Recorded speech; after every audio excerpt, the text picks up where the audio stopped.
j'ai reçu ton ordinateur.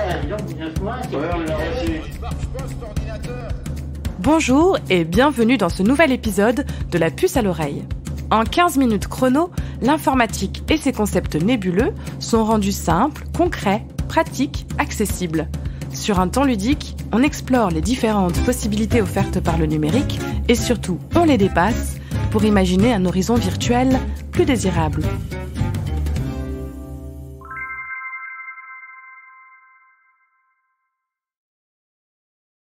Du téléphone, en passant par l'ordinateur, la fusée ou même la machine à laver, les microprocesseurs sont partout.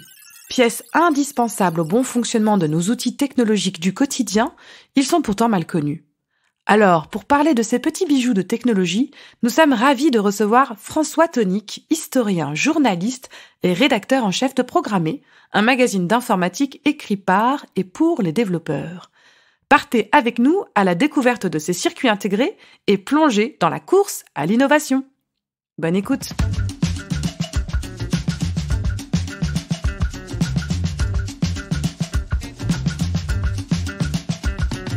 Pour le kidam, s'imaginer un microprocesseur n'est pas forcément chose facile. Réminiscence de vos cours de techno, d'un oncle bricoleur, ou bien peut-être avez-vous déjà démonté vous-même un ordinateur ou un téléphone. Là, logé au cœur de la bête, un composant d'une taille minuscule fait tourner toute la machine. C'est bien cela, François Tonick. Le microprocesseur, c'est la base de toute électronique, c'est la base de tout ce qu'on a aujourd'hui. Sans ça, effectivement, ça peut pas fonctionner. Mais imaginez que le nombre de composants d'un microprocesseur aujourd'hui, il faudrait plusieurs terrains de football pour qu'ils tiennent aujourd'hui en place. C'est pas 50 composants dans un seul et même circuit. Aujourd'hui, on parle de dizaines de milliards de transistors sur quelques millimètres carrés ou quelques centimètres carrés. Et on l'oublie, ça. Donc, en fait, les ordinateurs dits personnels, donc son Mac, son PC, sont nés parce qu'il y a eu le microprocesseur. Ça, c'est clair et net. Sans microprocesseur, les ordinateurs, tels qu'on les connaît aujourd'hui, ils ne pourraient pas exister. Et pourtant, vous l'imaginez bien, ça n'a pas toujours été le cas. L'informatique se nourrit d'innovations successives. On vous renvoie pour cela à l'épisode numéro 1 avec Valérie Schaffer si vous souhaitez en savoir plus. De la machine de Turing à l'iPhone, c'est toute une odyssée technologique qui s'est mise en branle. Et le microprocesseur, on doit bien l'avouer, est l'un de ses plus jolis fleurons, comme nous l'explique François Tonick. Un microprocesseur, voilà, en fait, c'est le rassemblement de plusieurs composants. En fait, c'est 10 outils en un. Et le microprocesseur va être créé parce que on a inventé depuis le début des années 50 un certain nombre de technologies qui vont permettre justement de créer le microprocesseur. Déjà, il y a le transistor. Sans transistor, il n'y a pas d'informatique. On a créé le circuit intégré. Donc en fait, le fait de pouvoir mettre sur une plaque, effectivement, plusieurs composants les uns à la suite des autres, et ensuite intégrer plusieurs composants dans un seul composant. Sans ces innovations, déjà, la NASA n'aurait jamais pu faire partir la mission Apollo 11, et les composants n'auraient jamais existé. Donc vraiment, c'est l'ajout de toutes ces inventions depuis les années 50 qui vont aboutir au microprocesseur. Il y a une course de vitesse, en fait, et ça, il faut bien le comprendre, qui se déroule dès la fin des années 60. En fait, on est même en 67 et 68. C'est une des raisons qui a poussé d'ailleurs des ingénieurs à créer Intel. Même si c'est pas le premier métier d'Intel, effectivement, à son origine, mais Intel va très vite travailler dès 69 à créer un microprocesseur.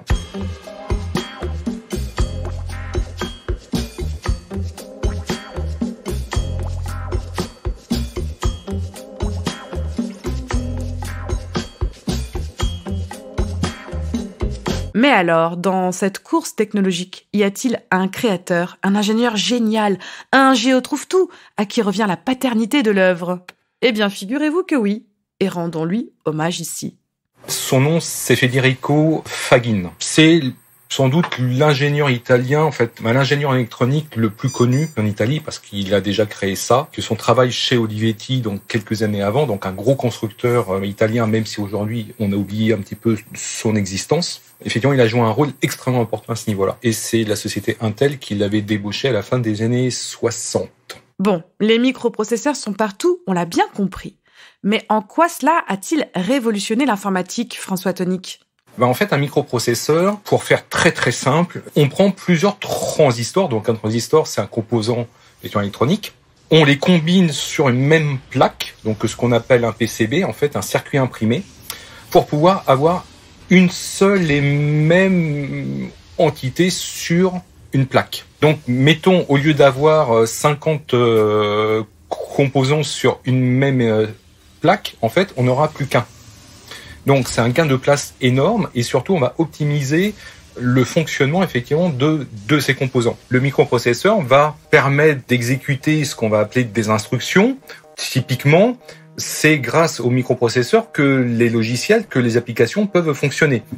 C'est grâce à lui qu'un ordinateur peut faire des calculs très rapidement. C'est lui qui va pouvoir gérer l'ensemble des composants qui sont présents dans un ordinateur ou dans un smartphone. C'est lui qui va être capable de faire plusieurs fonctions en même temps. Il faut vraiment voir ça comme le cerveau de la machine. Il sert vraiment à ça. Alors même si effectivement il n'y a pas que ça dans un ordinateur, mais c'est quand même le cœur même, c'est le centre névralgique de la machine.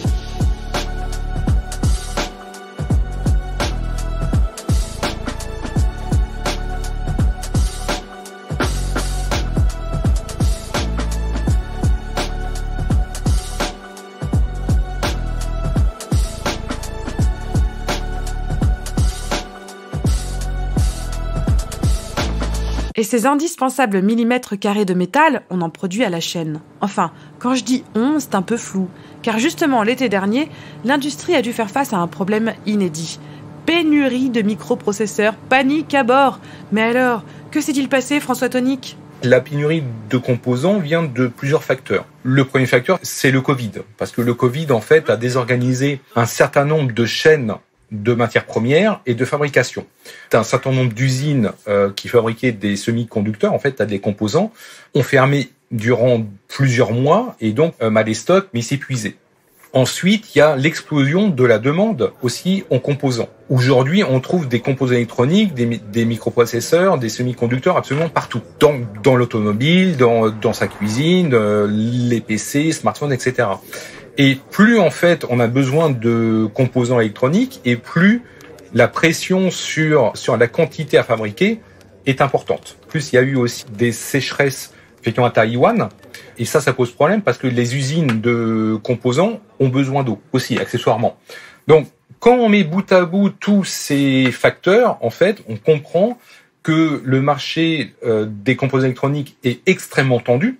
Qu'aujourd'hui, effectivement, on n'est plus capable de fabriquer et de répondre surtout aux demandes de tout le monde. Aujourd'hui, certains composants, notamment dans le domaine réseau, nécessitent 500 à 600 jours de délai, presque 2 ans.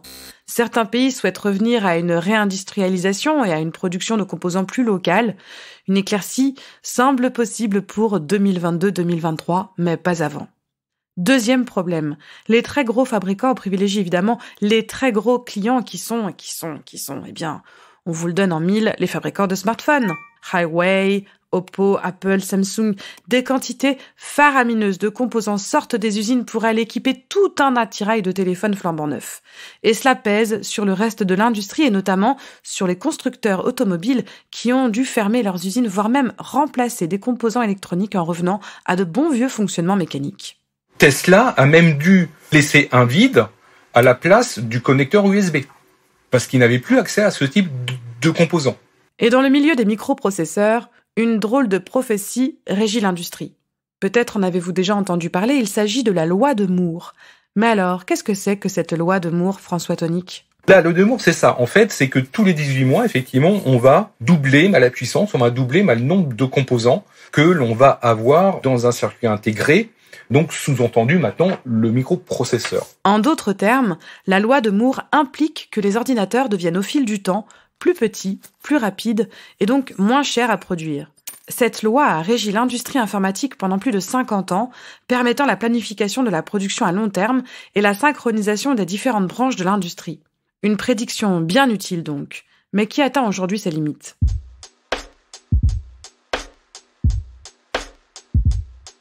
La loi de Moore, effectivement, à un moment donné, il y a des limites.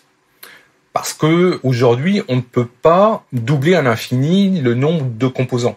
Il y a un problème de taille du composant du microprocesseur, pose problème parce que plus effectivement on va graver extrêmement fin et plus on va avoir des contraintes au niveau physique. Et cette course effectivement à la puissance, bon, on l'a vu dans les années 90 et même jusqu'à récemment, n'a plus beaucoup lieu d'être parce que les microprocesseurs sont déjà ultra puissants aujourd'hui, qu'on les exploite souvent très très mal, et que surtout plus on concevait des processeurs puissants, et plus ils avaient tendance effectivement à chauffer et à consommer de l'énergie. Donc ça pose effectivement un autre problème. C'est pour ça que certains types d'architecture de microprocesseurs aujourd'hui sont privilégiés parce qu'ils chauffent moins et surtout ils consomment moins.